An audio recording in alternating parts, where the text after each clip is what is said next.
Hi friends, ഇന്ന് ഞങ്ങൾ പെട്ടെന്ന് പ്ലാൻ ചെയ്തിറങ്ങിയ ഒരു യാത്രയാണ്. അധികം പ്ലാനിങ് ഒന്നുമില്ല, പെട്ടെന്ന് ഒക്കെ ഒരു ട്രാവൽ പോകാം എന്ന് തീരുമാനിച്ചിറങ്ങിയതാണ്.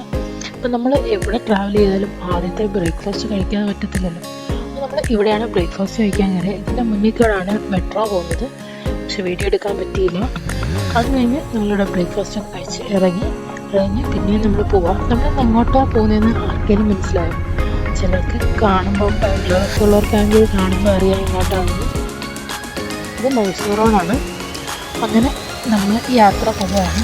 ശരിക്കും പറഞ്ഞാൽ നമ്മൾ പ്ലാനൊന്നും അല്ലാത്തത് കൊണ്ട് തന്നെ ആകെ ഒരു എന്താ പറയണ്ടേ അറിയില്ല, ആ ഒരു അവസ്ഥയിലാണ് നമ്മൾ യാത്ര ചെയ്യുന്നത്.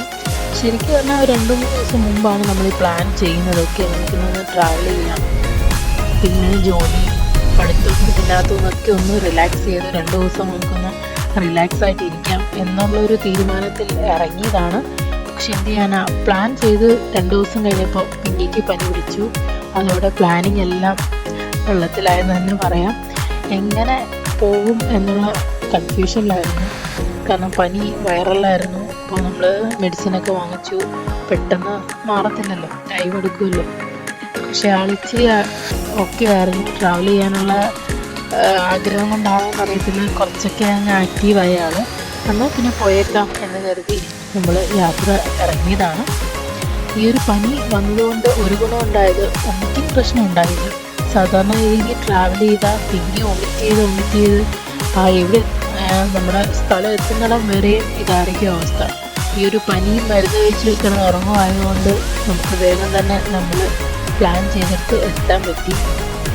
നിങ്ങളുടെ കുട്ടികൾക്കും ഇതുപോലുള്ള ഇഷ്യൂസൊക്കെ ഉണ്ടോ? ഞങ്ങളുടെ മെയിൻ പ്രശ്നമാണ് ട്രാവൽ സ്റ്റാർട്ട് ചെയ്യുമ്പോൾ വോമിറ്റിംഗ് സ്റ്റാർട്ട് ചെയ്യും.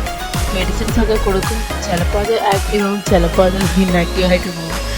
ആ രീതിയിലാണ് മെഡിസിൻ പ്രവർത്തിക്കുന്നത്. പിന്നെന്തായാലും പനിയുടെ ഇതുകൊണ്ടാണെന്ന് തോന്നുന്നു മരുന്നടിച്ച് 2 പേരും നല്ല ഉറക്കമായതുകൊണ്ട് വലിയ പ്രശ്നമില്ലാതെ നമുക്ക് സ്ഥലത്തെത്തി. അപ്പം ഇതാണ് മടിക്കേരി. മടിക്കേരി എന്ന് പറഞ്ഞാൽ കൂർഗ് ഹില്ലാണ്, നമ്മുടെ കർണാടക ജില്ലയിൽ തന്നെയാണ്. അവിടുത്തെ ക്ലബ് മഹേന്ദ്ര റിസോർട്ടിലാണ് നമ്മൾ വന്നിരിക്കുന്നത്. ശരിക്കും പറഞ്ഞാൽ ഏക്കർ കണക്കിന് നിൽക്കുന്ന ഒരു റിസോർട്ടാണ്. ഇവിടെ നമുക്ക് പുറത്ത് പോകേണ്ട ഒരാവശ്യവും ഇല്ല. ഇവിടെ തന്നെ എല്ലാ കാര്യങ്ങളും ഉണ്ട്. നമുക്ക് നടക്കാനൊക്കെ നല്ല ഒരുപാട് സ്പേസുകളുണ്ട്. ആരോഗ്യമുണ്ടെങ്കിൽ നിങ്ങൾക്ക് ഇവിടെ എല്ലാം പോയി നടന്ന് കാണാം. നിങ്ങൾക്ക് പനിയുടെ ബുദ്ധിമുട്ടായതുകൊണ്ട് പലതും പോയി നടന്ന് കാണാൻ പറ്റിയിട്ടില്ല. എങ്കിലും കുറേയൊക്കെ നടന്ന് കണ്ടു. അങ്ങനെ എനിക്ക് കയറി വെൽക്കം ഡ്രിങ്കൊക്കെ തന്നു. അപ്പം ആദ്യത്തെ നമ്മൾ റൂമിൽ പോകുന്നതിന് മുമ്പായിട്ടുള്ള കുറച്ച് പരിപാടികളൊക്കെ ഉണ്ട്. അതിന് വേണ്ടി നമ്മൾ വെയിറ്റ് ചെയ്തിരിക്കുകയാണ്. ഒരുപാട് തിരക്കൊന്നും ഇല്ലായിരുന്നു, അതുകൊണ്ട് പിന്നെ വലിയ കുഴപ്പമൊന്നുമില്ല. അപ്പം ഈ ഗൈഡാണ് നമ്മൾക്ക് കാര്യങ്ങളൊക്കെ പറഞ്ഞു തന്ന് നമ്മളെ റൂമിലേക്ക് കൊണ്ടുപോകുന്നത്. അപ്പോൾ അവിടുത്തെ കാര്യങ്ങളൊക്കെ ആൾ പറഞ്ഞു തന്നു. അപ്പോൾ നമ്മൾ റൂമിലെത്തി. ശരിക്കും പറഞ്ഞാൽ ഇത് ക്ലബ് മഹേന്ദ്ര റിസോർട്ട് എന്ന് പറയുമ്പോൾ നമ്മുടെ എക്സ്പെക്റ്റേഷൻ ഭയങ്കരമായിരിക്കും. പക്ഷെ അത്രയും ഒന്നും വന്നില്ലെന്ന് തന്നെ പറയാം. കാരണം എല്ലാം പഴയ ആ ഒരു ഇത് എന്താണ്, ഫർണിച്ചറാണെങ്കിലും ബെഡാണെങ്കിലും സോഫയാണെങ്കിലും നിങ്ങൾക്ക് കാണുമ്പോൾ അറിയാം അത്രയ്ക്ക് പുതിയ ടൈപ്പോ ഒന്നുമല്ല. നമുക്ക് അത്ര ഇതായിട്ട് തോന്നിയില്ല ശരിക്കും പറഞ്ഞാൽ.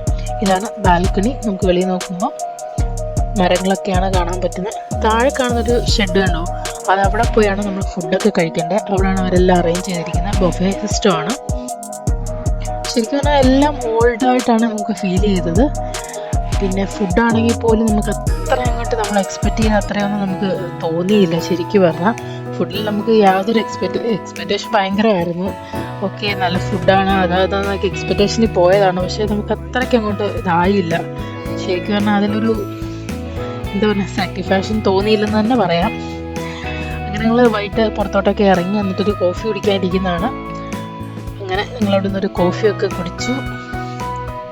അത് കഴിഞ്ഞ് രാത്രി ഞങ്ങൾ ഫുഡൊക്കെ കഴിച്ചിട്ട് നൈറ്റ് ചെറിയൊരു വൈബ് ചെറിയ രീതിയിൽ നടക്കാനൊക്കെ ഇറങ്ങി. അപ്പം ഇന്നത്തെ ക്ഷീണം കാണാൻ ഞങ്ങൾ ഉറങ്ങിപ്പോയി. ഇനി നാളത്തെ വിശേഷം നാളത്തെ വീഡിയോ കാണാം. Okay, bye bye, thank you. അപ്പം നിങ്ങൾക്ക് എൻ്റെ ചാനൽ ഇഷ്ടപ്പെടുന്നവർ ഒന്ന് സബ്സ്ക്രൈബ് ചെയ്യുക, ലൈക്ക് ചെയ്യുക, ഷെയർ ചെയ്യുക. അപ്പം ഇത് പാർട്ട് 1 മാത്രമാണ്. ബാക്കി നമ്മൾ അടുത്ത വീഡിയോയിൽ വരുന്നതായിരിക്കും. ബൈ.